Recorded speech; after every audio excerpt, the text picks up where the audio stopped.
Being too emotionally available can be just as detrimental to a relationship, to ourselves and others, as it is to be emotionally unavailable.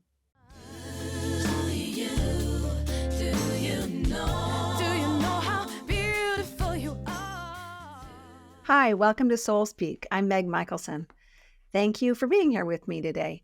In previous episodes, we talked about the scale of emotional availability in healthy ways and how that relates to our soul growth.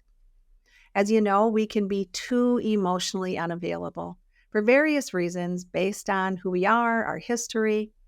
As you also might know, we can be too emotionally available. So we can be emotionally unavailable and we can be too emotionally available. Share too much of ourselves, give too much of our power away.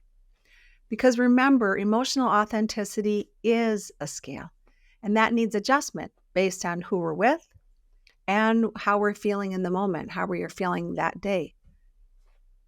Being too emotionally available can be just as detrimental to a relationship, to ourselves and others, as it is to be emotionally unavailable. So there are ways to know when we're being too vulnerable, too emotionally available to others, and then we end up giving our power away without even realizing we're doing it because we're sliding down that slope. And what happens? We start to struggle with feeling very good about ourselves. Our self-esteem goes down. Why? Because we just gave somebody too much of ourselves. And again, remember, it can happen without us even realizing it. However, once we start to recognize the signs, it is easier to be in an adjustment phase, to pull back, to say, wait a minute, I'm not feeling very good physically right now. I can feel it in my gut. I can feel my throat close a little bit. So those are signs our body is always trying to give us. So here are a few ways we can be too emotionally available in unhealthy ways. We can ask ourselves, when we have a lot to do, when somebody needs us, are we putting their needs before ours? And then, of course, we end up behind or stressed or upset or angry because we did not do what we hoped to do. Sometimes there's an emergency with whatever person we're talking about. And as long as it's not an often occurrence, if we can drop our stuff and say, absolutely, that person needs help right now.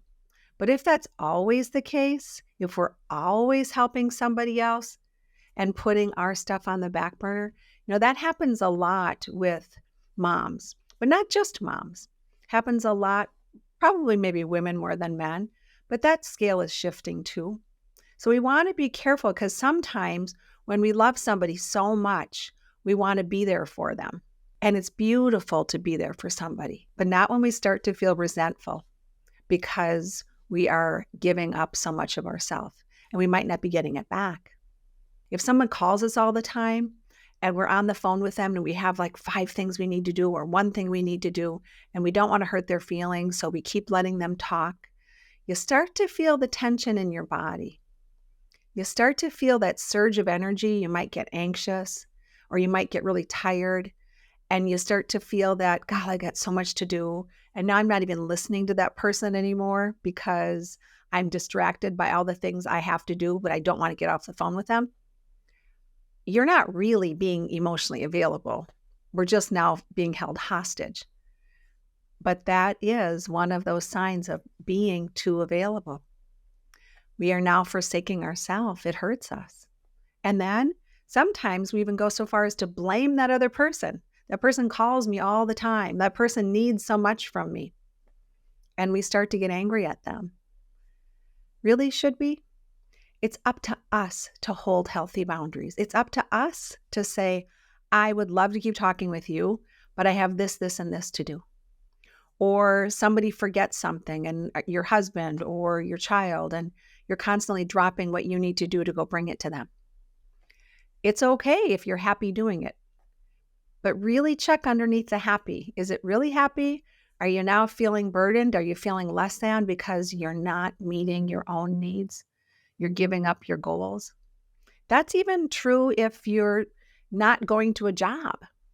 It's not just about giving up the job work. It's also about giving up our dreams.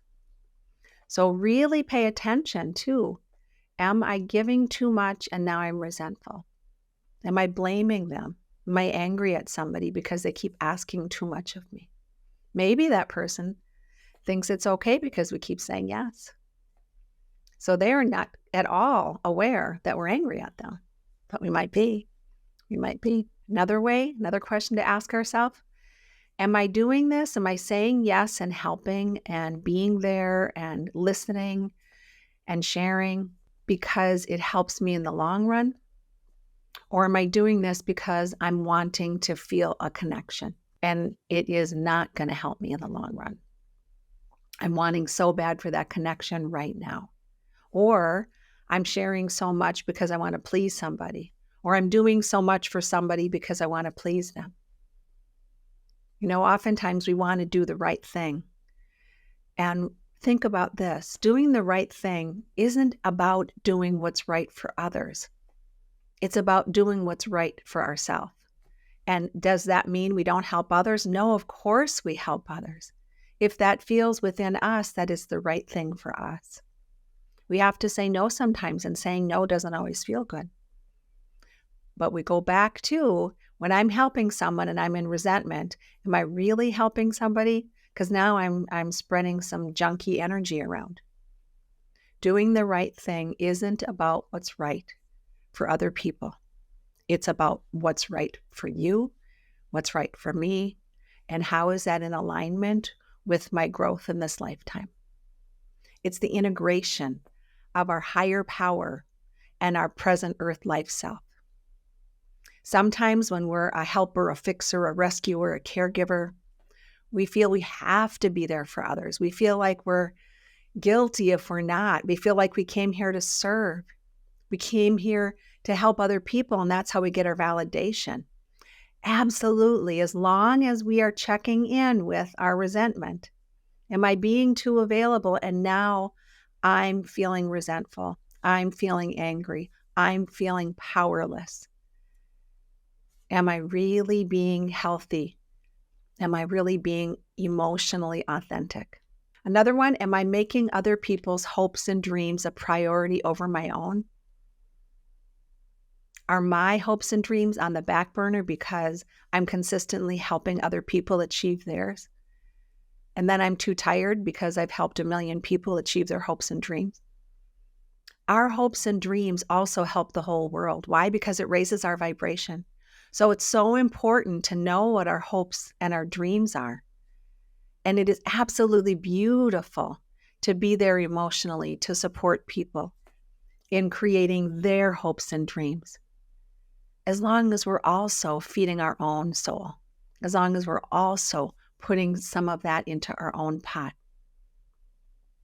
When we let go of our hopes and dreams and goals because we put others first, we start to feel empty.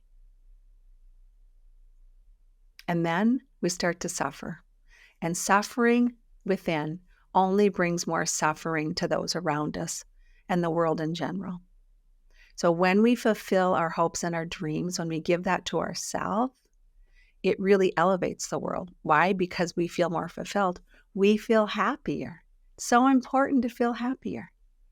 Not a false happy, a true happy, because we're filling our cup. And then we have more to give others. How else can we become too available? When we go too far in extending compassion. Compassion is beautiful, and compassion is key in our world. However, sometimes we go too far.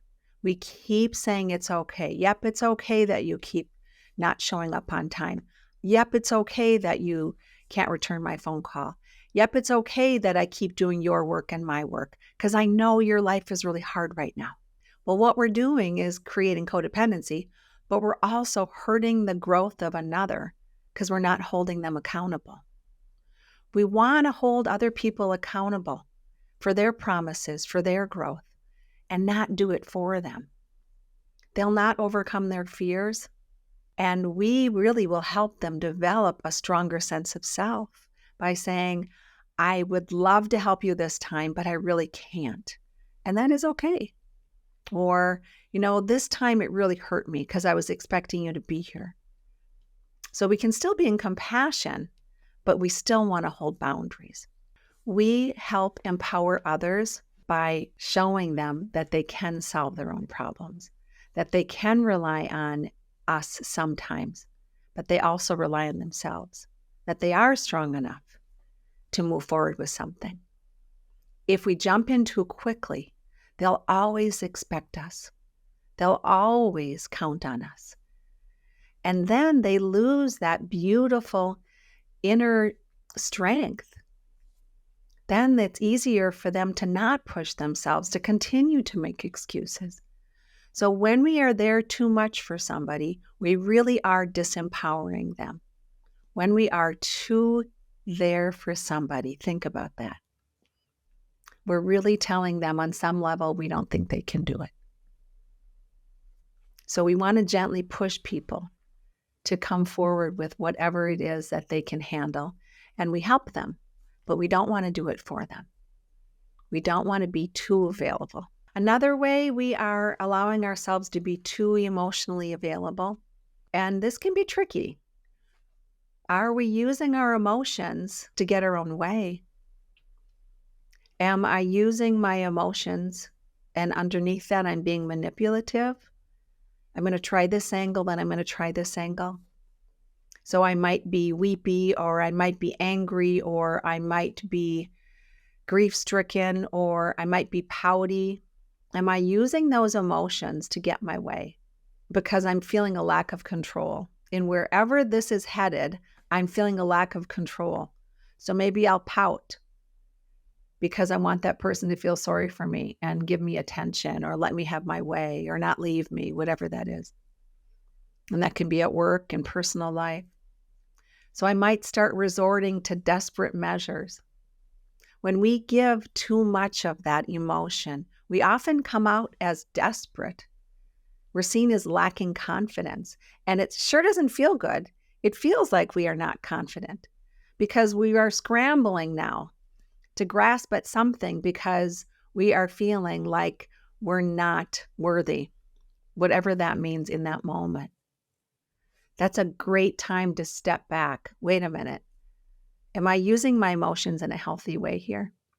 Am I just sharing too much because I want somebody to feel sorry for me? That is a slippery slope, so be careful. The more we allow ourselves to step back, take a breath, and be honest with ourselves, the easier it is to navigate how much do I want to be giving, how much do I want to be sharing. Another way we can be too much in the emotional availability category is thinking when there is something wrong with someone, it's all about us. The relationship didn't work out because I did something wrong. We're taking on too much of the responsibility in the relationship factor. That person really looked at me funny, or gosh, she acted angry at me. What did I do? You know, on some level, of course, that is a low form of narcissism where we feel like it's all about us, where whatever that person exhibited to us must be about me, or that relationship didn't work out because I must have done something wrong. It's all on me. It's all my fault.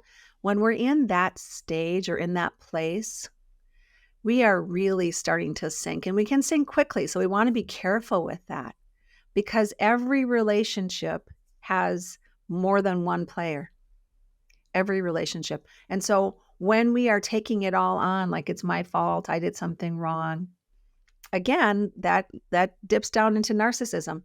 It's that shift of there's two people. Maybe I had no idea what was going on. Maybe I triggered them from their past, something from their past. Or maybe they just didn't feel like that relationship was going to go where it wanted to go for them. So we can ask questions, but we want to be careful that we're not just allowing ourselves to absorb all that like it's my problem, because it's not. It's never one person's problem. Balance in a relationship means an equal exchange of energy. It's a give and a take. It's a back and forth with two emotionally self-aware individuals. That's a healthy, balanced relationship. That's what we strive for.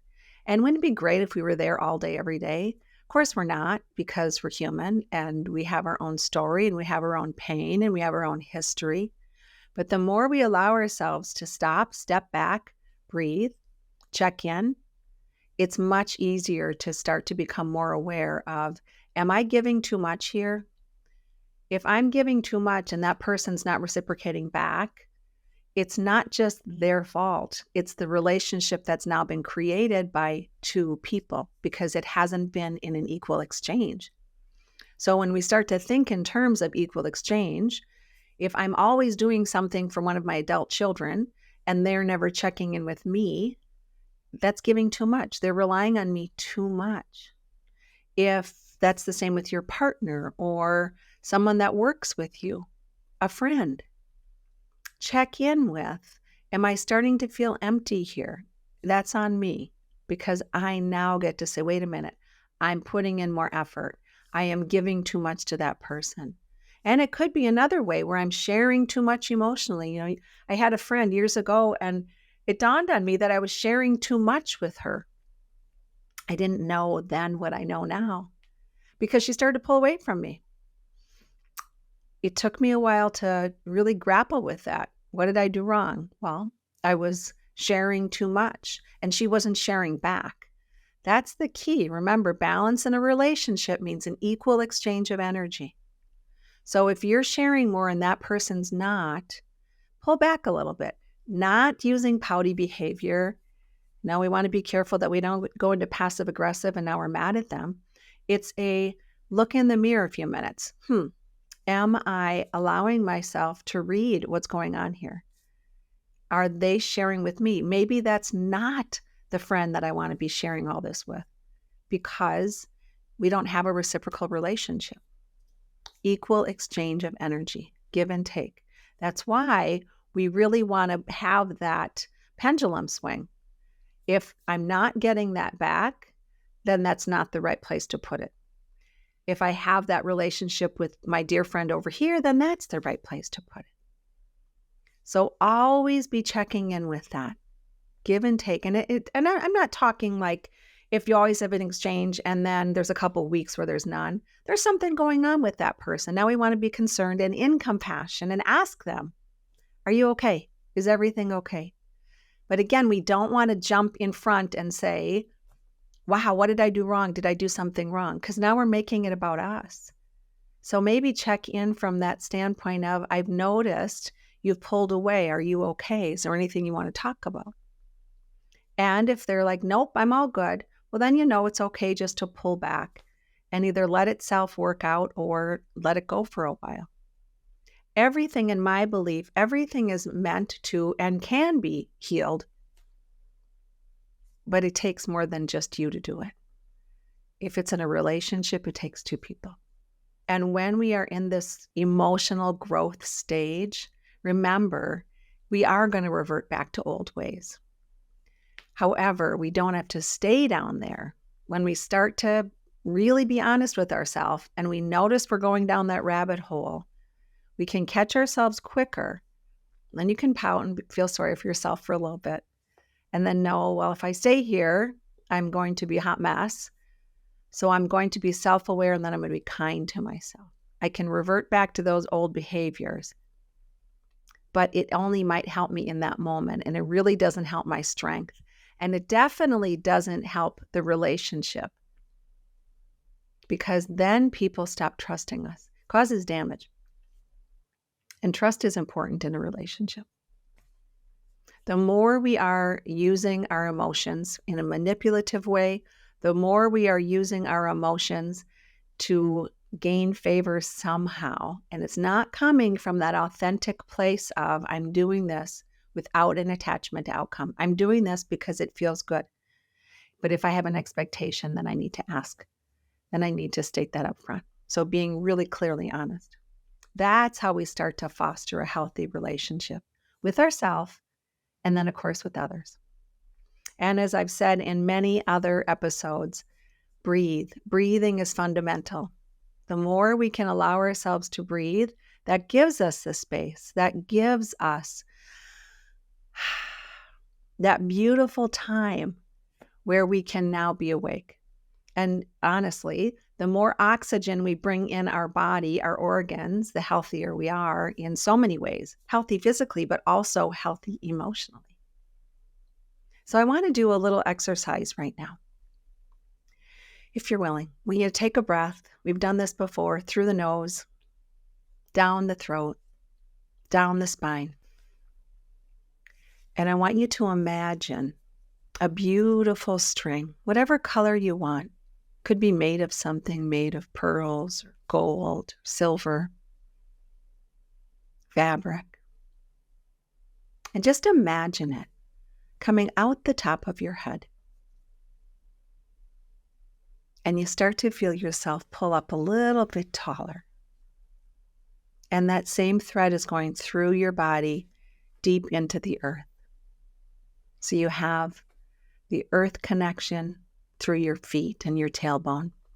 And you have this beautiful connection up above into the astral.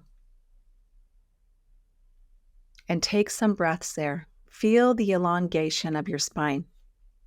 Feel the beauty with every breath. Remember that this work, this emotional work, it isn't always easy. But we have this beautiful connection to self, this beautiful connection to our earth body, and this beautiful connection with our higher self and our higher power. And we can count on it. We can rely on it. We can connect with it for free all day long, every day if we want to. So inhale, bring that beautiful body up towards the heavens and bring that beautiful body towards the earth. I hope you have a really great week, and I look forward to connecting with you next time. Hey, listeners, thanks again for joining me. If you want to learn more about me, services I offer, who I am, please check out my website, megmichaelson.com. Also there you can join my newsletter. I do the best job I can to send it out monthly, no guarantees. Follow me on Instagram and YouTube. Thanks again for coming. I'll see you next time.